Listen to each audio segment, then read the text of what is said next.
Silent resurrection. The obsidian chamber of the Galactic Council gleamed under the light of 7 artificial suns. Admiral Vorzak of the Centaurian fleet stood rigid, his scaled shoulders tense as he faced the 12 elders. His report had not been well received. "You claim to have detected quantum signatures matching extinct Terran technology." Elder Kimura's voice rasped through her breathing apparatus. The ancient Vespulian's compound eyes reflected the holographic data floating between them. "Yes, Elder. The patrol cruiser Indomitable recorded these anomalies near the dead zone." Vorzak's 4 arms remained clasped behind his back, military posture impeccable despite the rising tension. The dead zone. 3 millennia ago, it had been Earth's solar system. Now it was merely a restricted sector of space, avoided by traders and military vessels alike, a graveyard orbiting an engineered star that had replaced humanity's sun. Impossible. Council historian Jalith waved a tentacled limb dismissively. The human extinction is the most thoroughly documented genocide in galactic history. We were methodical. And yet, Vorzak continued, these readings are unmistakable. The quantum harmonics match Terran signatures from our historical archives with 99.8% accuracy. The chamber fell silent. Even after 3,000 years, the name of humanity still evoked discomfort among the Council races. Humans had been eliminated not out of hatred but fear of their unpredictable adaptability, their alarming technological progression rate, and their inexplicable ability to thrive in almost any environment. "Admiral," Elder Kimura finally spoke, "you will take a reconnaissance fleet to investigate this anomaly, determine its source, and eliminate it. This matter requires discretion. With respect, Elder, if humans have somehow survived." "They have not," Jalith interrupted. "This council certified their extinction. Your mission is to discover which scavenger species is utilizing salvaged Terran technology and eliminate the threat they may pose. You depart immediately." Vorzak knew better than to argue. The 12 elders represented the eldest members of the founding races of the Galactic Council, beings who had personally witnessed the decision to eradicate humanity. Some, like Jalith, had even participated in the extinction protocol. Within 12 hours, Vorzak's fleet entered the dead zone. 5 battlecruisers and their support vessels maintained formation as they approached the anomaly's origin coordinates. "Admiral, we're detecting unusual space-time distortions," reported Science Officer Trell, her translucent fingers dancing across holographic controls. "Similar to dimensional folding, but with patterns we've never recorded before." Vorzak studied the readings. During his 3 centuries of service, he had encountered many strange phenomena. But nothing like this, a ripple in reality itself, as if something was pushing through from elsewhere. "All vessels hold position. Defensive protocols active," he ordered. "Prepare first contact protocols as well." His executive officer, Commander Vish, looked up sharply. "First contact, sir, but there's no evidence off." The words died in the commander's throat as space itself seemed to tear open before their fleet. The dimensional rift bloomed like a midnight flower, edges glittering with exotic particles. From within emerged a vessel unlike any Vorzak had ever seen, smooth and black, absorbing rather than reflecting light, with geometric lines that seemed to shift when viewed directly. "By the void," whispered Vish, "it's beautiful." The vessel was massive, at least twice the size of Vorzak's flagship, yet their sensors struggled to maintain a lock on it. It seemed to exist partially out of phase with normal space. "They're hailing us," Trell announced, surprise evident in her voice. "Audio and visual, using our own encryption protocols." Vorzak straightened his uniform. On screen. The bridge view screen flickered, and the Admiral found himself facing the being that sent ice through his veins. The figure appeared almost Centaurian in basic body structure, but with just 2 arms and distinctly different facial features. Its skin was a pale tan color, with dark hair atop its head. "Greetings, Admiral Vorzak of the Galactic Council Fleet," the being said in perfect galactic standard. I am Captain Ilara Kwan of the Earth Reclamation Vessel Mnemosyne. We've been expecting you. Human. It was unmistakably human, yet different from the historical records. Taller, with a subtle luminescence to the skin and eyes that held a depth beyond normal evolutionary patterns. Impossible, Vorzak breathed. Your species was eradicated 3,000 years ago. Captain Kwan smiled, an expression that Vorzak's cultural database identified as one of amusement rather than aggression. The Council certainly tried their best. They destroyed our homeworld, hunted our colonies, and declared victory. But they overlooked something fundamental about humans.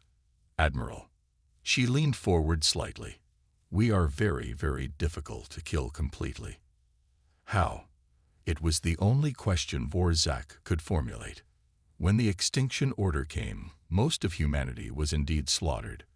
But a small group, brilliant scientists, their families, and a handful of others, escaped into dimensional pockets we had only just begun to understand. Spaces between spaces, where we could observe your galaxy, but remain hidden from it. The implications staggered Vorzak. You've been watching us for 3 millennia. Learning from you. Evolving. Advancing. The dimensional existence changed us physiologically. Kwan gestured to herself. We adapted, as humans always do. And now, we have returned. To seek revenge. Vorzak asked, his hand hovering near the tactical controls. Kwan's expression grew serious.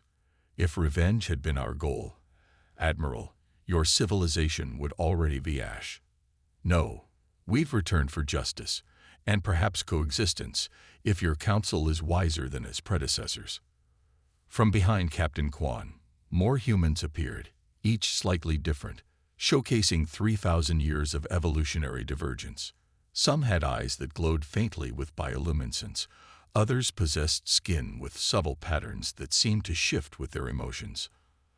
I am instructed to invite you aboard our vessel, Admiral, alone, to receive humanity's formal petition to the Galactic Council. Will you accept? Every instinct told Vorzak to retreat, to report to the elders, to follow the chain of command that had guided his long life. Yet something deeper compelled him forward, perhaps curiosity, perhaps the weight of 3,000 years of guilt his civilization had buried beneath justifications and redacted histories. I accept your invitation, Captain Kwan. The transference was unlike any teleportation Vorzak had experienced. Rather than the usual disintegration and reintegration, he felt as if he had simply stepped through a doorway, yet suddenly found himself aboard the human vessel. The interior defied conventional understanding of space. Corridors seemed to extend farther than the external dimensions of the ship should allow. Surfaces responded to proximity, illuminating and displaying information without visible technology. Your vessel exists partially in dimensional space, Vorzak observed. Correct, Kwan replied as she led him through the ship. Conventional physics became merely optional for us centuries ago. They entered what appeared to be a command center, though it lacked the expected control stations. Instead, humans stood within flowing holographic interfaces that responded to their merest thoughts. Admiral, I present the Reclamation Council. Kwan gestured to 7 humans seated in a crescent formation. They speak for all surviving humanity. A white-haired human rose, his eyes a startling silver that seemed to see through Vorzak rather than at him. I am first speaker Elijah Chen. 3,000 years ago, I was a child when your people destroyed Earth. I was among the first to enter dimensional refuge. I have waited a very long time for this day. Vorzak sank to one knee, a centaurian gesture of deep respect, rarely shown to non-centaurians. I cannot undo the past, first speaker. No, Chen agreed. But you can help shape the future. Your elders committed genocide based on fear of what humanity might become. Now you will witness what we did become. The room darkened, and around them bloomed a holographic display of impossible technologies. Dimensional engineering, consciousness transfer, matter reorganization at the quantum level, and concepts Vorzak couldn't even comprehend. We could have returned at any time in the past 2,000 years, Chen explained. But we chose to wait until we were certain we could prevent another conflict. Your civilization cannot harm us now, which means we need not harm you. Instead, we offer an alternative. A document materialized before Vorzak, a formal petition for the recognition of humanity's sovereign right to exist, reparations for the genocide, and integration into the Galactic Council as equals. Take this to your elders, Admiral.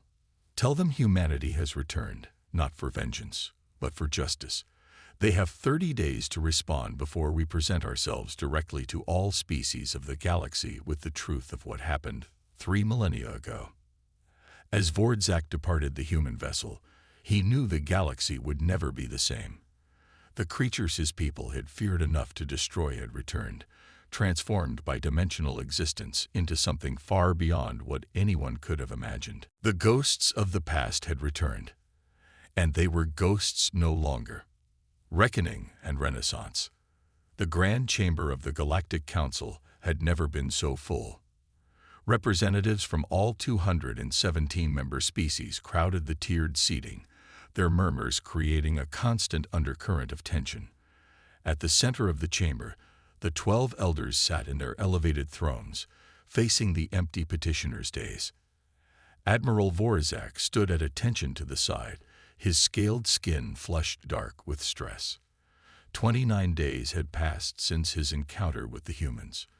29 days of furious debate, denied requests for his execution on charges of treason, and whispered conspiracies among the council factions. "This is madness," hissed Councillor Jalith, leaning toward Elder Kimura. "We should have destroyed their vessel when we had the chance." "With what weapons?" Kimura replied softly. "Did you not read Vorzak's report? Their ship exists partially in dimensional space. Our weapons would pass through it like shadows through light." The chamber lights dimmed, signaling the beginning of the session. Elder Kimura rose, her ancient body supported by a gravitational field. "We gather today to address the petition of a species believed extinct," she announced, her amplified voice echoing through the chamber. "The beings known as humans have." A ripple passed through the air of the chamber itself, where the petitioners' days had been empty moments before. 7 figures now stood, the Human Reclamation Council, having appeared without using the chamber's teleportation systems. Gasps and cries of alarm erupted from the assembly. Security officers moved forward, weapons raised, only to find their advanced energy weapons suddenly inert in their hands. First Speaker Chen stepped forward, his silver eyes reflecting the chamber lights. Unlike in the meeting with Vorzak, he now wore elaborate robes emblazoned with a symbol none recognized, a phoenix rising from a stylized earth. "We apologize for the dramatic entrance." Chen spoke without amplification, yet his voice carried to every corner of the vast chamber. "But after 3,000 years of waiting, we've grown somewhat impatient." Elder Kimura recovered first. "This council recognizes the delegation from humanity. You have submitted a formal petition, which we have reviewed and rejected, according to the draft resolution prepared for today's session," Chen replied. The statement caused another wave of murmurs. The resolution had been classified at the highest level. "Nothing remains hidden from us in this galaxy," another human delegate explained. "We've been observing your civilization from dimensional space for millennia. Your encryption is like children's picture books to us now." Councillor Jalith rose in fury. "This is the exact reason your species was deemed too dangerous to exist. You show no respect for boundaries, for established order." "We show no respect for those who murdered our world," Chen interrupted, his calm voice cutting through Jalith's rage. "You speak of boundaries. You crossed the most fundamental boundary when you ordered our extinction. An extinction, I might add, that you personally oversaw." A holographic display materialized above the chamber floor, footage from 3,000 years ago, showing a younger Jalith commanding the fleet that bombarded Earth's surface, transforming continents into molten slag. "How do you have this?" Jalith whispered, tentacles writhing in distress. "As I said, we've been watching." Chen turned to address the full council. We have not come for revenge. Had that been our goal, you would never have seen us coming. We have not come to conquer, though we certainly could. We have come for justice and to offer your civilization a choice. Another human stepped forward, Captain Quan from the Mnemoscene. 3,000 years ago, your predecessors feared what humanity might become if left to develop unchecked. They feared our adaptability, our technological progression rate, our unpredictability. So they committed genocide against us, an act that violates not only universal moral principles, but also your own founding charter. The holographic display shifted to show the original Galactic Council Charter. Article 1 highlighted. All sentient species have the inherent right to exist and develop according to their natural progression. Your civilization has lived with this contradiction for 3 millennia, Quan continued. You pride yourselves on being enlightened, on bringing order and peace to the galaxy, while hiding the greatest atrocity in galactic history. Chen raised his hand, and the hologram vanished. Today, we offer you a choice. Option 1. Acknowledge the genocide, make appropriate reparations as outlined in our petition, and welcome humanity as equals into your council. Option 2. Refuse, and we will broadcast the truth to every corner of the galaxy, including the many species you have conquered but denied council representation. The chamber erupted into chaos. Amid the shouting and threats, Elder Kimura raised her hands for silence. When it finally came, she spoke with the weight of her 900 years. How can we trust that you do not seek dominance? Your technology clearly surpasses ours now. What prevents you from claiming vengeance once you have been recognized? A softer voice answered. Another human delegate, an elderly woman with skin that seemed to shimmer with subtle patterns. Because vengeance is a cycle without end, Elder Kimura. We learned that during our long exile. We watched as your civilization repeated patterns of conquest and subjugation, justified by the same fears that led to our attempted extinction. She stepped forward. I am Sofia Rivera, keeper of memories. For 3,000 years, I have preserved the histories of Earth and humanity. And in that time, I've also recorded the history of your council, its achievements, and its failures. At her gesture, new holograms appeared, showing council species uplifting primitive worlds, establishing hospitals and schools on devastated planets, negotiating peace between warring civilizations. You are capable of great good, Rivera acknowledged, just as you are capable of great evil. As are we. The difference is that we have had 3,000 years in dimensional space to confront our own capacity for both. We have evolved beyond the need for revenge. Elder Kimura studied the humans carefully. What would these reparations entail? The restoration of our home solar system. For one, Chen replied, your predecessors engineered our sun's destruction. We want it rebuilt. Second, acknowledgement of the genocide in all historical records. Third, a seat on the council equivalent to the founding members.